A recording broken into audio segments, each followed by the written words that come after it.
ఏలూరు జిల్లాలోని పోలవరం పనులను సిపిఐ రాష్ట్ర కార్యదర్శి రామకృష్ణ పరిశీలించారు. ఈ నెల 13వ తేదీ నుంచి రాష్ట్రంలోని ఇరిగేషన్ ప్రాజెక్టుల నిర్మాణాలను పరిశీలిస్తూ నేడు పోలవరంను సందర్శించారు. Spillway, guide bund, upper lower coffer డ్యాంలు, డయాఫ్రామ్ వాల్, పవర్ ప్రాజెక్టు పనులను పరిశీలించి అధికారులను వివరాలు అడిగి తెలుసుకున్నారు. పోలవరం ప్రాజెక్టు ఏపీ ప్రజల జీవనాడి అని ఆయన అన్నారు. ప్రాజెక్టు విషయంలో కేంద్ర ప్రభుత్వంపై ఒత్తిడి తెచ్చేందుకు ఐక్య ఉద్యమం చేయాలన్నారు. కేంద్ర జలవనరుల శాఖ మంత్రిని ఢిల్లీలో కలుసుకోవాలని, పోలవరం ప్రాజెక్టు ఆవశ్యకతను వివరిస్తామన్నారు.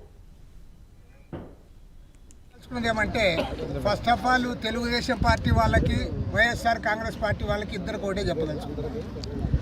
ఎంత శాతమైనా ఏమైనా కూడా అది కేంద్ర ప్రభుత్వం ఇచ్చే నిధులతో జరగాల్సిన ప్రాజెక్ట్ ఇది. మనం నీ శాతము నా శాతము అని మనం వాదులాడుకుంటూ ఇష్యూని డైవర్ట్ చేయొద్దండి. ఇది అవునన్నా కాదన్నా జాతీయ ప్రాజెక్టు, కేంద్ర ప్రభుత్వం నిధులతో కట్టే ప్రాజెక్టు. కేంద్ర ప్రభుత్వం వారు ఇవాళ మొదటికే మోసం చేస్తూ ఉన్నారు. నిర్వాసితులకు ఇవ్వాల్సిన అమౌంట్ అంతా ఎగ్గొట్టడానికి ప్రయత్నం చేస్తూ ఉన్నారు.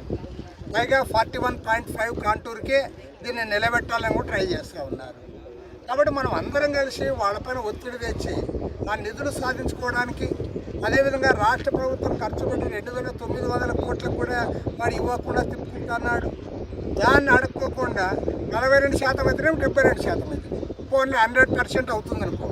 100% అయిన తర్వాత కూడా నువ్వు నీళ్లు పెట్టగలవా? నీళ్లు నిల్వ చేయలేవు. ఎందుకంటే నేను ఎగ్జాంపుల్ చెప్తా ఉన్నా. అనంతపురం జిల్లాలో 25 సంవత్సరాల క్రితమే పెన్నాహుబలం బ్యాలెన్సింగ్ రిజర్వాయర్ పూర్తయింది. 11 టీఎంసీల నీళ్లు పెట్టాలి అక్కడ, కానీ 5 టీఎంసీలే పెట్టారు. కారణం ఏమంటే 2,600 ఎకరాలకు దానికి కాంపెన్సేషన్ ఇవ్వాలి. ఇవి ఇక్కడేమి గ్రామాలు లక్షలాది ఎకరాల భూములు. కాబట్టి 9 మండలాలు